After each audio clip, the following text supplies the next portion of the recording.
नमस्कार आप सभी को, स्वागत है आपका हमारे इस प्लेटफ़ॉर्म पर। आज हम लोग योजनाओं संबंधी एक क्लास करेंगे।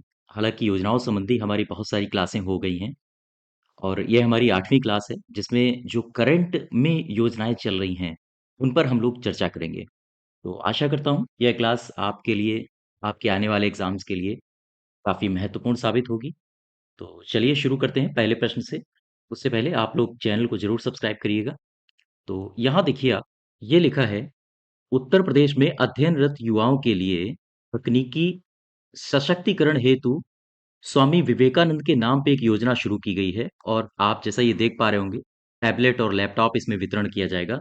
तो इसी योजना से हम लोग शुरू करते हैं। में आओ, कह रहा है उत्तर प्रदेश सरकार द्वारा शुरू की गई नंदिनी कृषक समृद्धि योजना के संबंध में कौन सा कथन सही है, उसको आपको निकाल के बाहर करना है।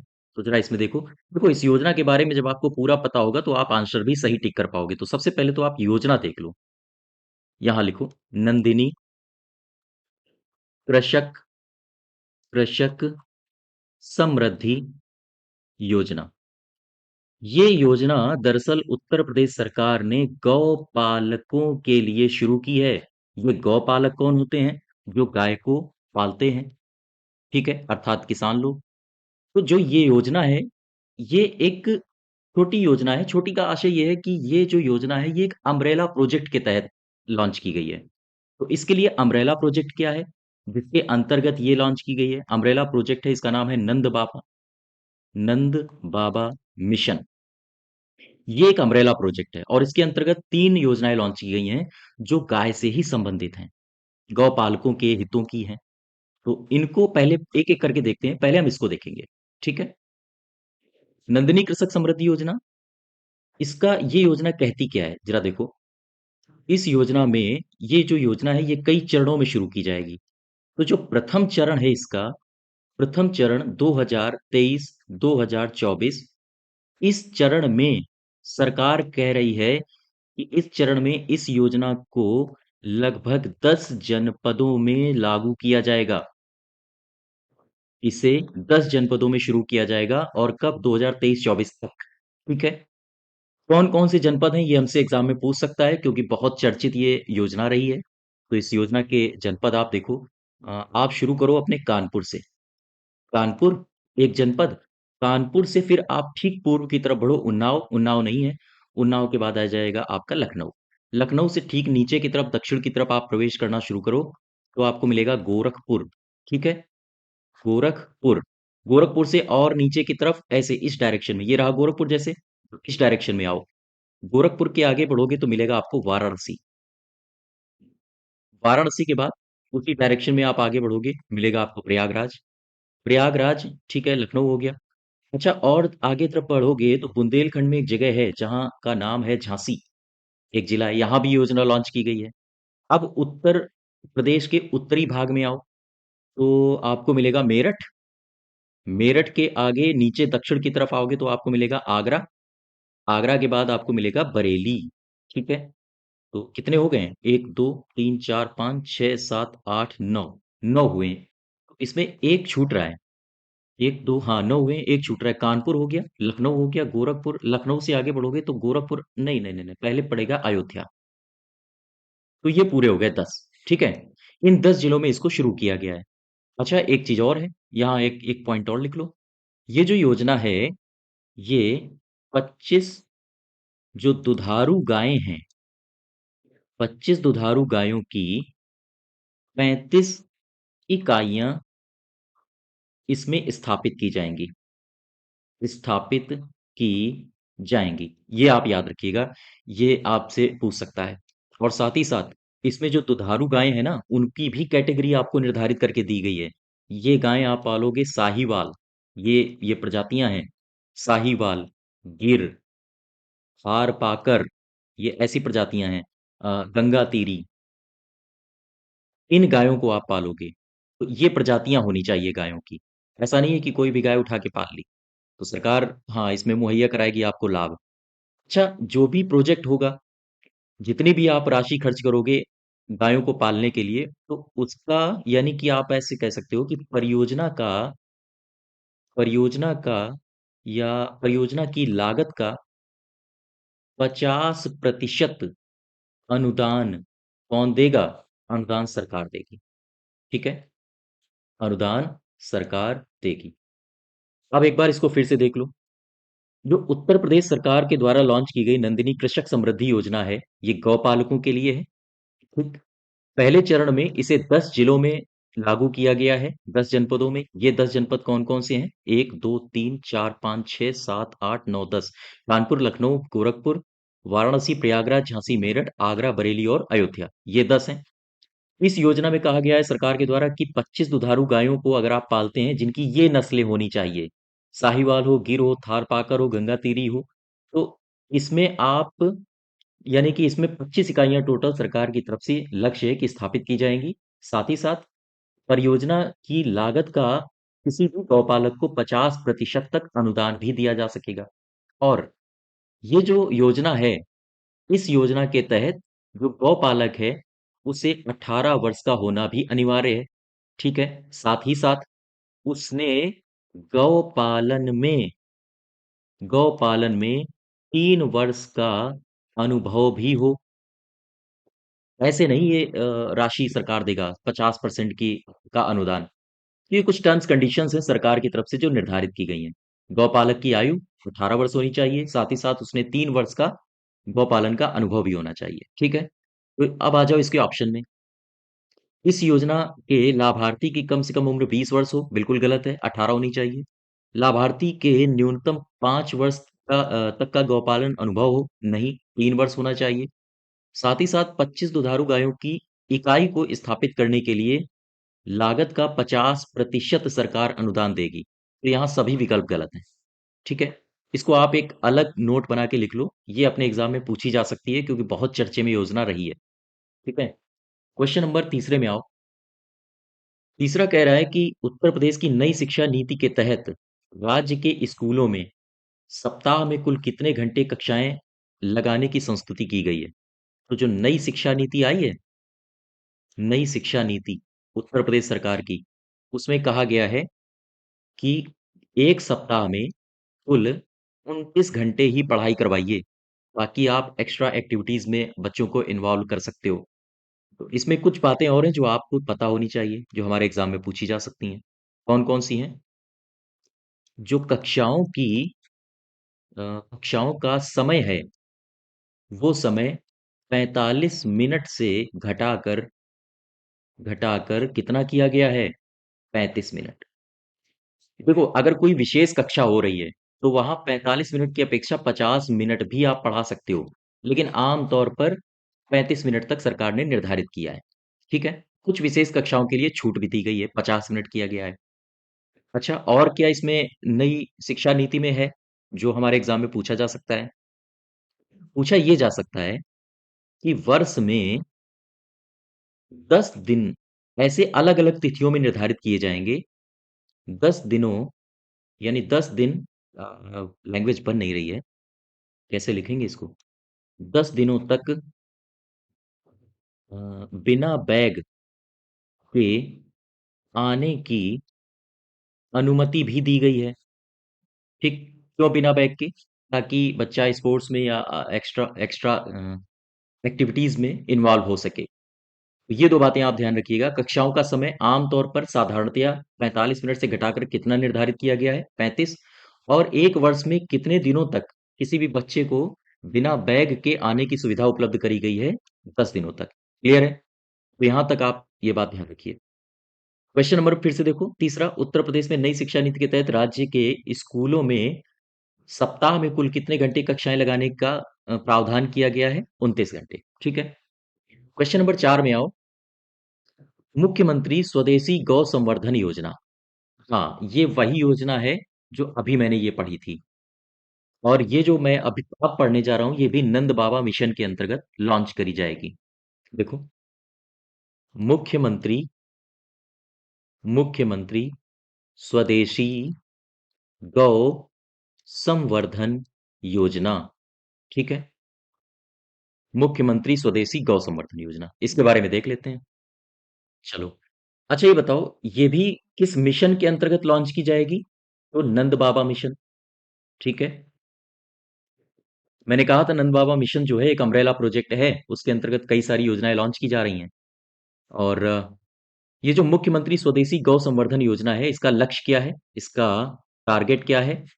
टारगेट है, जो गौपालक हैं, गौपालक यानी कि गाय को पालने वाले गौपालकों की आय बढ़ाना, साथ ही साथ स्वदेशी जो नस्ल की गायें हैं, स्वदेशी नस्ल की गायों के प्रति क्या करना?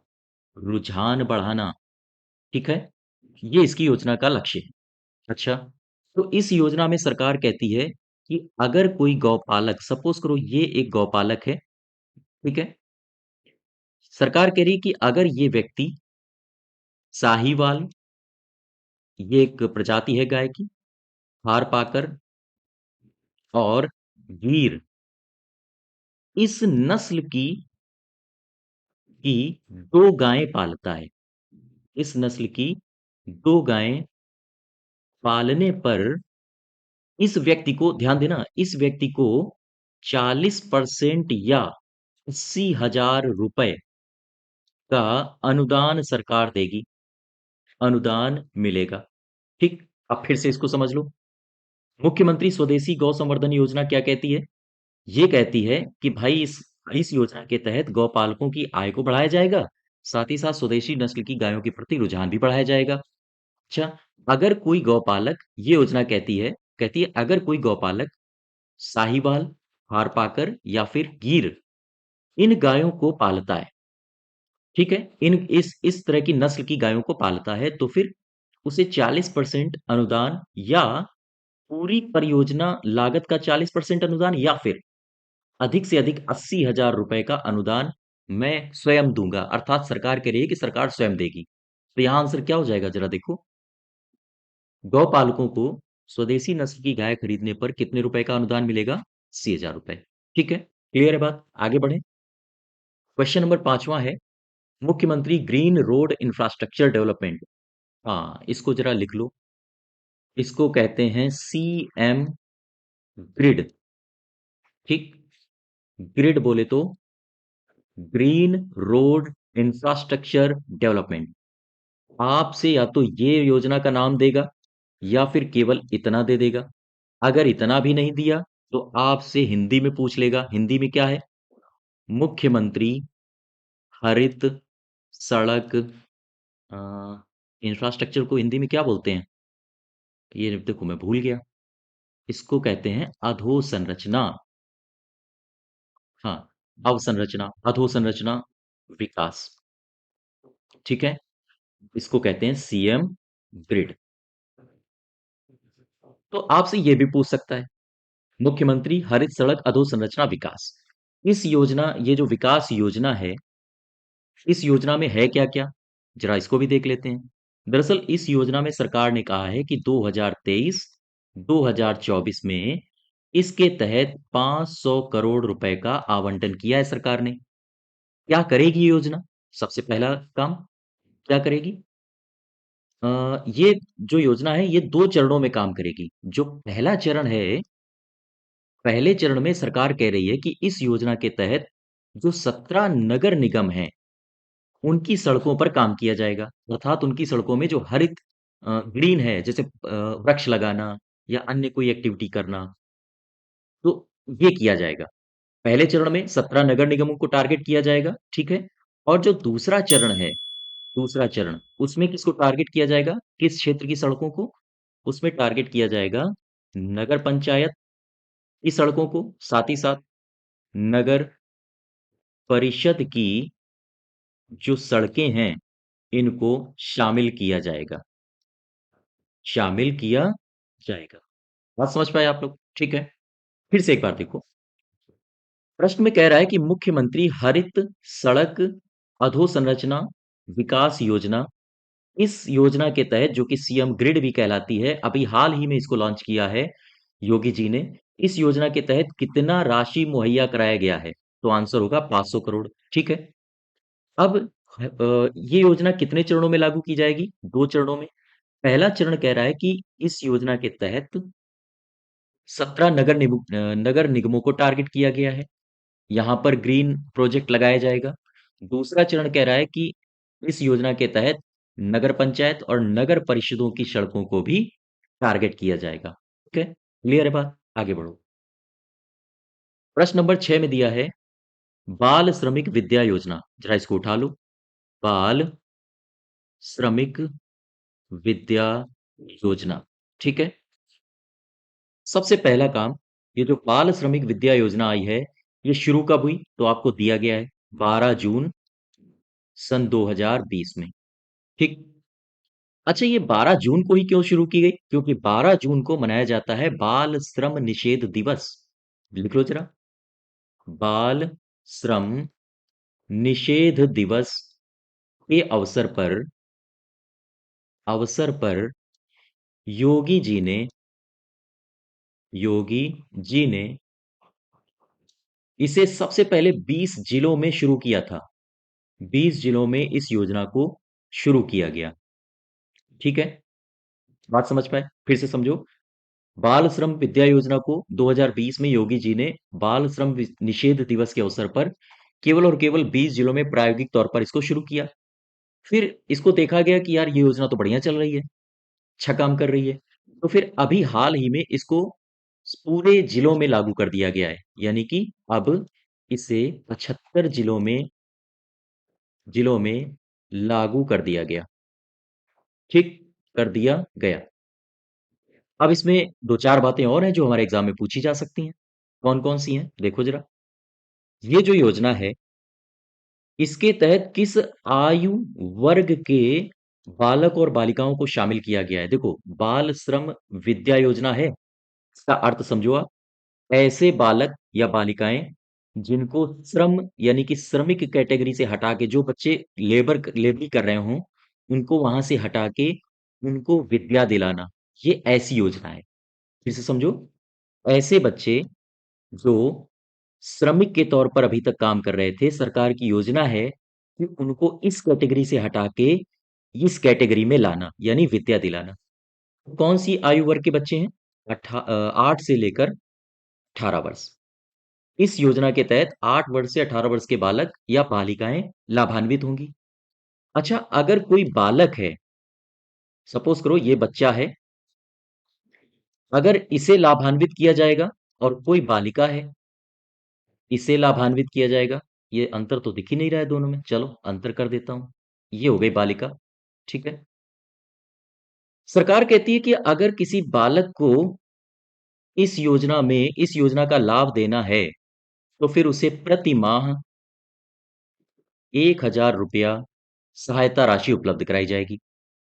फिर सरकार कहती है अगर कोई बालिका को लाभ देना है, अर्थात जहां वो काम कर रही थी या कर रहा था, वहां से अगर उसको हटाना है, तो जाहिर सी बात इनकी वित्त प्रॉब्लम इनके साथ आ जाएगी। तो उस वित्त समस्या को हटाने के लिए सरकार फिर बच्ची को देगी प्रति माह 1200 ठीक है। तो ये आप राशि भी याद रखिए, हमारे एग्जाम में ये भी पूछी जा सकती है। इस योजना को एक बार फिर देख लेते हैं। बाल श्रमिक विद्या योजना 12 जून 2020 को की गई थी। किसने किया था? योगी जी ने। शुरू में इसे कितने जिलों में लागू किया गया? 20 जिलों में। आज इसे कितने जिलों में लागू किया जा रहा है? 75 जिलों में। कितने आयु वर्ग के बच्चे इसके अंतर्गत आते हैं? 8 वर्ष से लेकर 18 वर्ष तक के बालकों को यदि इस योजना का लाभ देना है, तो कितना रुपया मुहैया कराएगी सरकार प्रति माह? 1,000। बच्चियों के लिए प्रति माह कितना दिया जाएगा? 1,200 रुपए। ठीक है, आंसर इसका हो जाएगा 75। क्वेश्चन नंबर 7वें में आओ। कह रहे हैं कि सूक्ष्म उद्यमी दुर्घटना बीमा योजना की शुरुआत मुख्यमंत्री जी ने कब की? तो ये हाल ही का क्वेश्चन है। ये कब की है? ये की है 21 अगस्त 2023 को। ठीक है, और ये कब की गई है? ये 21 अगस्त को की गई है। तो कब की गई है? जरा इसको लिख लो। योगी जी ने की है।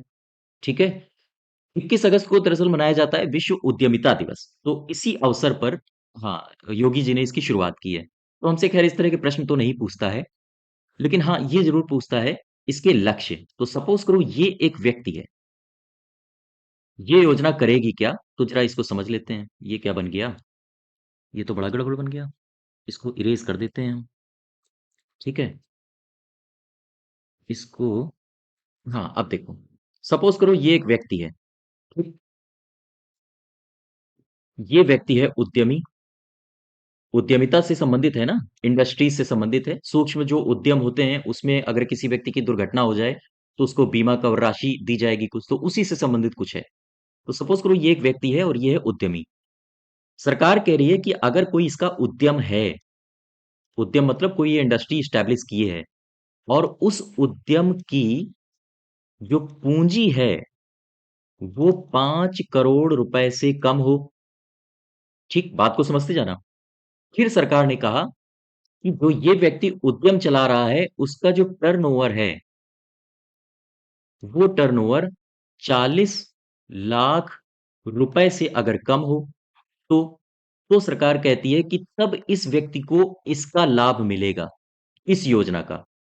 तो ठीक है, फिर इसने पूछा कि भाई लाभ तो मिलेगा, लाभ में मिलेगा क्या मुझे? तो सरकार बोली, कहती है कि आपको फिर हम दुर्घटना बीमा कवर देंगे। कितना? दुर्घटना बीमा कवर दिया जाएगा, 5 लाख रुपए। आपसे ये राशि और पूछी जा सकती है, आप इतना ध्यान रखो। ये कंडीशंस नहीं पूछी जाएंगी, मैंने केवल और केवल आपकी अंडरस्टैंडिंग अच्छी हो उसके लिए बताया है। ठीक है, तो ध्यान रखो, सूक्ष्म उद्यमी दुर्घटना बीमा योजना के तहत सरकार कह रही है कि वो दुर्घटना बीमा कवर कितना मुहैया कराएगी? 5 लाख रुपए। एक ऐसे उद्यमी को जिसका उद्यम जिसके उद्यम की कुल पूंजी 5 करोड़ रुपए हो या उससे कम हो, साथ ही साथ जिसका टर्नओवर 40 लाख रुपए से कम हो, उस कैटेगरी के उद्यमी को 5 लाख रुपए दुर्घटना बीमा कवर प्रदान किया जाएगा। तो इसका आंसर क्या हो जाएगा? 21 अगस्त 2023। ठीक है, ये लॉन्च कब की गई थी? 21 अगस्त 2023 को। आगे बढ़े 8वें नंबर पे, कह रहा है राम मनोहर लोहिया पंचायत सशक्तिकरण योजना कब शुरू हुई? इसमें लिख लो, ये वीपीओ वाले बच्चे गौर करें इसमें। राम मनोहर लोहिया, चूंकि पंचायत से संबंधित है, राम मनोहर लोहिया, लोहिया लिखा है ये, पंचायत सशक्तिकरण योजना। ठीक है, ये योजना कब शुरू हुई? 2015 2016 में इसकी शुरुआत करी गई। ठीक है, एक खास बात इस योजना की ये है कि यह योजना पूर्णतः राज्य सरकार द्वारा राज्य सरकार द्वारा वित्त पोषित है। इसका आशय क्या हुआ? इसका आशय यह है कि एक चवन्नी भर, हाँ, केंद्र सरकार से इसमें नहीं मिलता है, पूरी की पूरी राज्य सरकार ही इसका पोषण आर्थिक रूप से करती है। अच्छा, फिर इसका लक्ष्य क्या है? इस योजना का लक्ष्य क्या है, अर्थात उद्देश्य क्या है? ठीक, तो उद्देश्य इस योजना का है पंचायतों में ई गवर्नेंस की स्थापना करना। ठीक है, क्लियर बात। पंचायतों के सशक्तिकरण के लिए तकनीकी सहायता देना, ये भी इसका उद्देश्य है। तो ई गवर्नेंस में सब कुछ आ गया। जैसे हम अगर बात करें पंचायतों का प्रशिक्षण के माध्यम से क्षमता विकास करना, तो ये सब इसके उद्देश्य हैं। अब जरा इसमें देखो, जो हमारे एग्जाम में कुछ और फैक्ट्स पूछ सकता है, वो ये हैं कि इस योजना को संचालित करने के लिए 2 समितियां हैं। कौन कौन है? इस योजना को जो इस योजना के ऐसे लिख लो, इस योजना के संचालन के लिए 2 समितियां भी हैं। कौन कौन सी समितियां हैं? पहली है, इसका नाम है ई पंचायत स्टेट रिव्यू कमेटी। ठीक, एक तो ये हो गई। और दूसरी योजना है, इसका नाम है कार्यकारी समिति योजना। कार्यकारी समिति। अब आपसे बहुत ज्यादा अगर अंदर घुस के पूछेगा सवाल पंचायत अधिकारी या किसी अन्य एग्जाम में, तो ये पूछ सकता है ई पंचायत स्टेट रिव्यू कमेटी का अध्यक्ष कौन होगा? ठीक है, तो इसका अध्यक्ष होगा हमारा जो ये जो पंचायती राज विभाग होता है उसका सचिव। इसका जो अध्यक्ष होता है वो होता है उत्तर प्रदेश पंचायती राज विभाग का सचिव। जो सचिव छोटे मोटे सचिव नहीं, जो हेड सचिव होता है, प्रमुख सचिव होता है। ठीक है, अच्छा, एक प्रश्न ये भी पूछ सकता है कि इस कार्यकारी समिति का अध्यक्ष कौन होगा? तो इसका जो अध्यक्ष होता है वो निदेशक होता है। निदेशक, कौन निदेशक? ये निदेशालय स्तर पर जो निदेशक होता है पंचायती राज का ही, वो होता है इसका अध्यक्ष। ठीक है, एक बार इसको फिर से देख लो। राम मनोहर लोहिया पंचायत सशक्तिकरण योजना कब हुई? शुरू हुई 2015-2017, हमसे यही पूछा गया है प्रश्न में, तो हमारा आंसर हो जाएगा फर्स्ट। क्या करेगी ये करेगी ये कि पंचायतों में ई गवर्नेंस की स्थापना करना इसका लक्ष्य होगा। साथ ही साथ यह योजना राज्य सरकार द्वारा पूरी तरह से वित्त पोषित है। केंद्र सरकार इसमें चवन्नी खर्च नहीं करती है। इस योजना के संचालन के लिए दो समितियां हैं, कौन कौन सी? ई पंचायत स्टेट रिव्यू समिति और कार्यकारी समिति। ई पंचायत स्टेट रिव्यू समिति का अध्यक्ष कौन होगा? पंचायती राज विभाग के सचिव, मुख्य सचिव। क्लियर है? नवें प्रश्न में आओ। कह रहा है एक मुफ्त समाधान योजना, इसका संबंध किससे है? एक मुफ्त समाधान योजना को किस विभाग ने शुरू किया है? आपसे यही पूछा है। तो ये है उत्तर प्रदेश पावर कारपोरेशन। इसके बारे में थोड़ा सा और देख लो। एक मुफ्त समाधान योजना, ठीक, ये जो योजना है, ये है किसकी योजना? तो ये है उत्तर प्रदेश पावर कारपोरेशन की। क्लियर है बात? ये वही लिखा है यहाँ पे। और ये योजना 8 नवंबर 2023 से शुरू की गई है और 31 दिसंबर 2023 तक जाएगी। और ये 3 चरणों में शुरू की गई है, यानी 3 चरणों में इसको लागू किया जाएगा। तो हमसे ये सब कुछ नहीं पूछेगा। हमसे अगर पूछ सकता है तो ये पूछ सकता है कि इसके तहत जो छूट कितनी दी जा रही है, जो ब्याज, जैसे मान लो सपोज करो कोई व्यक्ति है, उसका बिजली में जो बकाया ब्याज होता है, तो उसमें कितनी छूट दी जाएगी? आपसे ये पूछ सकता है। तो लिख लो, इसके तहत 50% से 100% तक छूट प्रदान की जाएगी। ठीक है? और जो ये 100% छूट की बात है ना, इसको नोट बना के लिखो। ये जो 100% की छूट की बात है, ये 100% छूट उसे ही मिलेगी उस उपभोक्ता को मिलेगी जिसका 1 किलोवाट क्षमता होगी, यानी 1 किलोवाट वाले उपभोक्ता को 100% की छूट प्रदान की जाएगी। ठीक है? और अभी हमारे जो ये क्या नाम है इनका, ऊर्जा मंत्री का हमारे क्या नाम है, देखो मैं नाम भूल रहा हूँ, आप लोग देख लीजिएगा।